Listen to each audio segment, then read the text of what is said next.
The skies over New York City darkened as massive alien ships descended from the clouds, their hulls gleaming with an otherworldly sheen that defied human understanding. The invasion of Earth had begun without warning, catching humanity off guard and unprepared. In the heart of the city, Sergeant Emily Lockhart, a former Marine turned NYPD officer, watched in disbelief as panic spread through the streets. People ran in all directions, their screams drowned out by the low, ominous hum of the alien vessels. Lockhart's training kicked in, and she began directing civilians to safety, her voice steady despite the chaos around her. Miles away, in a hidden military facility deep beneath the Rocky Mountains, General Alexander Harding received the first reports of the invasion. His weathered face, etched with the lines of countless battles, grew grim as he surveyed the holographic displays showing alien ships appearing over major cities worldwide. "How the hell did we miss this?" he muttered, his fists clenching at his sides.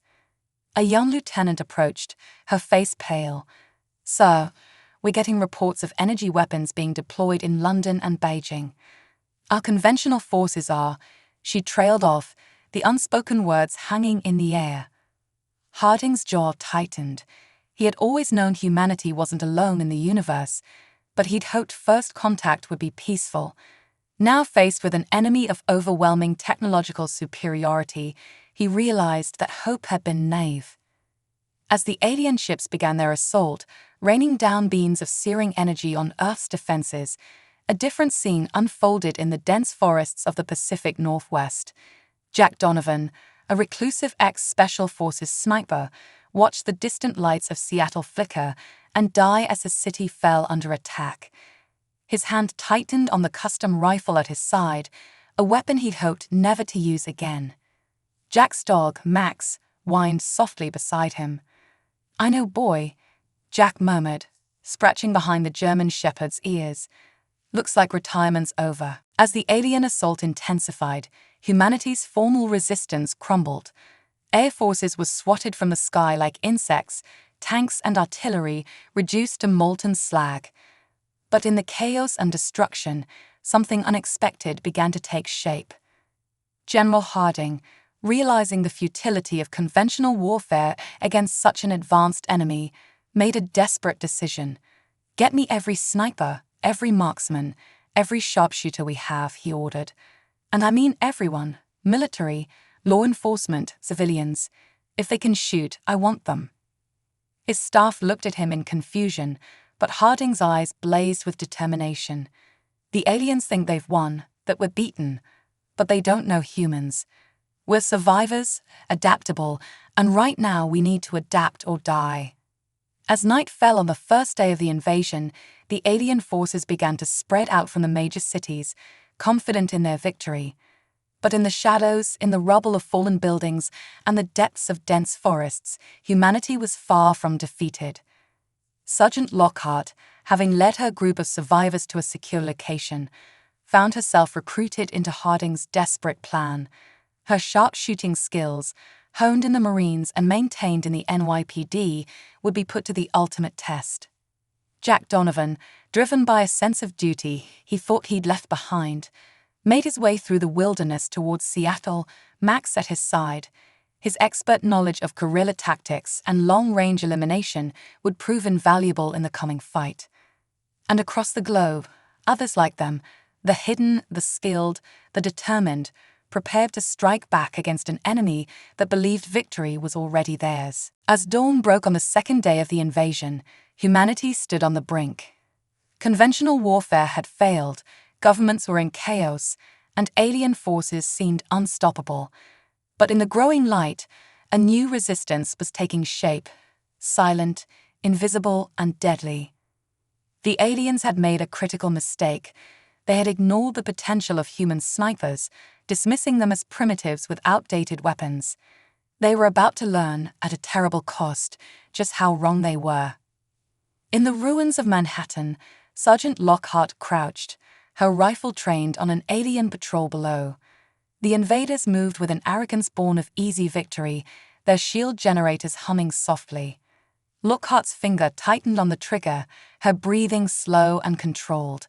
"Wait for the shot," she whispered to herself, remembering her training. The crack of Lockhart's rifle was lost in the ambient noise of the ruined city, but the effect was immediate.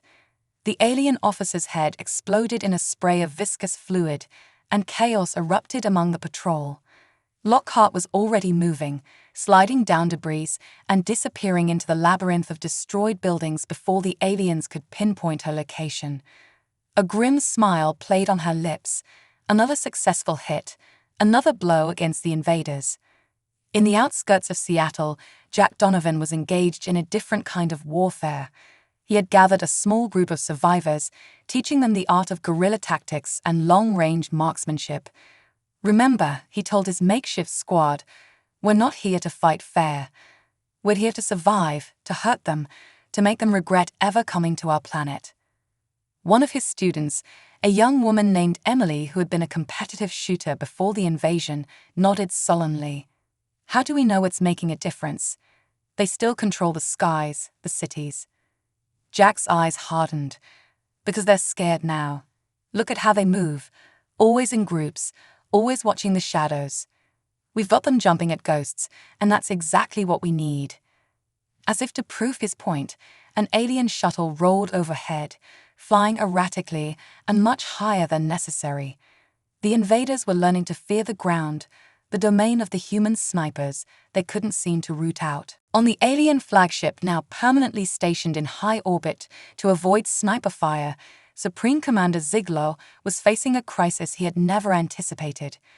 The holographic displays showed a sea of red markers, each representing a fallen alien soldier or destroyed piece of equipment. How he raged, his normally composed demeanor cracking. How are these primitives inflicting such damage? Where are they hiding? Ziegler demanded. Vexor, now promoted due to the high casualty rate among the officer corps, approached cautiously. Supreme Commander, we believe the humans are using some form of projectile weapon that our shields can't stop. They strike from concealment, often from extreme ranges our sensors can't penetrate.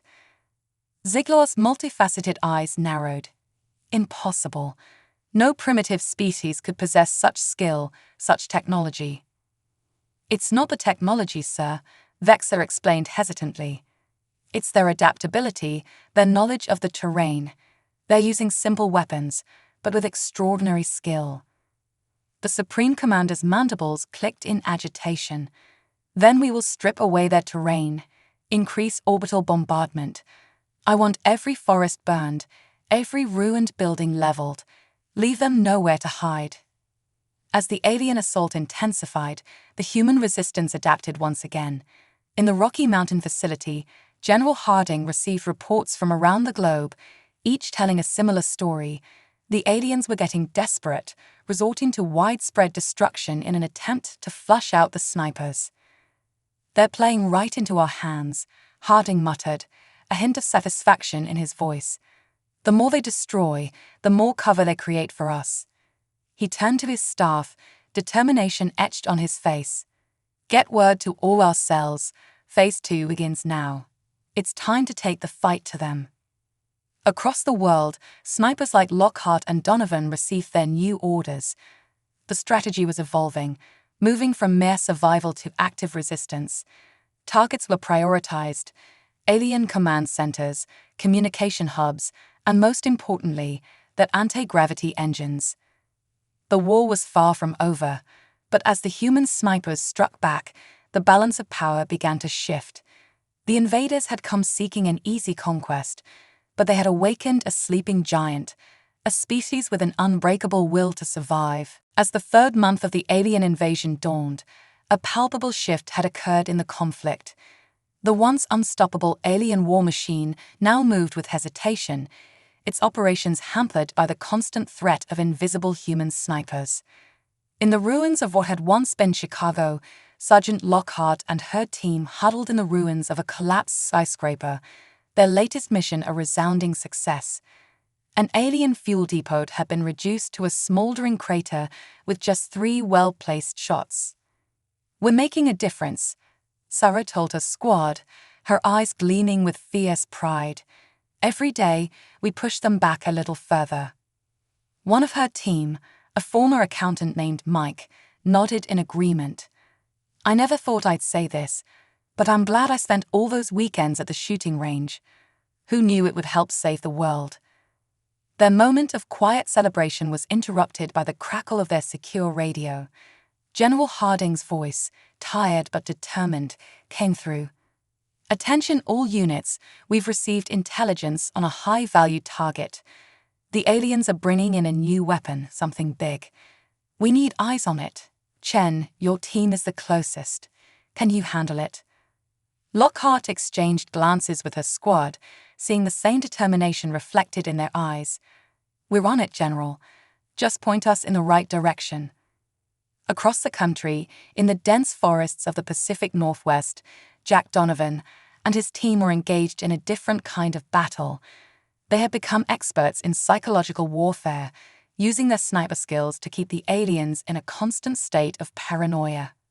Look at them, Jack murmured, observing an alien patrol through his scope. The invaders moved erratically, their heads swiveling constantly, weapons raised. They're jumping at shadows. Good, it makes our job easier. Just then, Jack's radio crackled to life. It was Harding, relaying the same information he'd given Lockhart. Morrison, we need your team to provide support. The target is being moved through your sector. Coordinate with Chen's group and take it out. Jack acknowledged the order, a hint of excitement in his voice. This was what they'd been waiting for, a chance to strike a real blow against the invaders. On the alien flagship, Supreme Commander Ziegler was facing a mutiny. His officers, once loyal and confident, now argued openly about the best course of action. We should withdraw, one shouted, his mandibles clicking furiously. This planet is not worth the losses we're sustaining. Coward, another retorted. We are the Galactic Imperium. We do not retreat from primitives. Ziegler silenced them with a thunderous roar. Enough. We will not be defeated by these savages with their primitive projectile weapons. Our new weapon will turn the tide once deployed. No sniper will dare show themselves again. Vexer, now Ziegler's most trusted advisor, approached cautiously. Supreme Commander, the weapon is en route to the primary testing site, but our forces are reporting increased human activity in the area. They fear an ambush. Ziegler's eyes narrowed. Impossible. They cannot know about the weapon. Increase the escort. I want that device protected at all costs. As the alien convoy moved slowly through the ruins of what had once been the American Midwest, Sarah Lockhart and her team raced to intercept. They traveled light and fast, using the devastated landscape to their advantage. Jack Donovan's team, meanwhile, had already set up a series of sniper nests along the convoy's projected route. They waited with the patience of hunters, their rifles trained on key points. When the alien weapon finally came into view, it was unlike anything the human snipers had ever seen. It was a massive, pulsating orb of energy, suspended between two heavily armored transports. The air around it shimmered and distorted, as if reality itself was bending in its presence. Jack, do you copy? Lockhart whispered into her radio. We're in position. What's the plan? Loud and clear, Sarah, Jack replied. We've got the transports. You focus on that big glowing ball of death. On my mark, Lockhart said, her eyes narrowing as she studied the alien formation. 3, 2, 1, execute. The next few moments were a symphony of precision and chaos. Jack's team opened fire first, their high-caliber rounds punching through the armored transport's weak points. The aliens, caught off guard, scrambled for cover that didn't exist. Lockhart and her squad targeted the escort vehicles, systematically eliminating drivers and gunners. The convoy ground to a halt, trapped in the narrow pass, but the alien weapon remained untouched, its pulsating glow intensifying. Everyone, focus fire on the orb. Lockhart shouted into her radio. Hit it with everything you've got. A barrage of sniper fire converged on the alien weapon, and for a moment, it seemed to have no effect. The bullets disappeared into the shimmering field around the orb, but as more and more rounds hit their mark, something began to change. The weapon's glow became erratic, pulsing wildly, and cracks began to appear in its surface, spreading like a spider web. "Keep firing," Lockhart urged, her own rifle adding to the onslaught. Suddenly, the air was filled with a high-pitched whine, and the alien weapon's glow intensified to an almost blinding level. "Take cover," Jack's voice crackled over the radio. Sarah and her team barely had time to duck behind the rubble before the weapon exploded. The blast was unlike anything they had ever experienced, a wave of energy that seemed to distort space itself, followed by a thunderous boom that shook the very ground. When the dust settled, the alien convoy was gone, vaporized in the explosion. The pass had been widened, the collapsed overpasses disintegrated in the blast. Lockhart peeked out from her cover, her squad reporting in one by one. Miraculously, they had all survived. Jack's team had made it through as well, and as the reality of what they had just accomplished sank in, a cheer went up from the human snipers. They had done it. They had destroyed the alien's secret weapon. But their celebration was short-lived. The radio crackled to life, General Harding's voice coming through, filled with a mix of relief and concern. "Chen Morrison, do you copy? The weapon has been destroyed, but we're picking up massive energy signatures in orbit. Whatever you just did, it's got the aliens rattled. Brace for retaliation." As if on cue, the sky lit up with the telltale signs of orbital bombardment. The aliens were striking back, and this time, they weren't holding anything back. "Everyone, move," Lockhart shouted, urging her team into action. "We need to find cover now."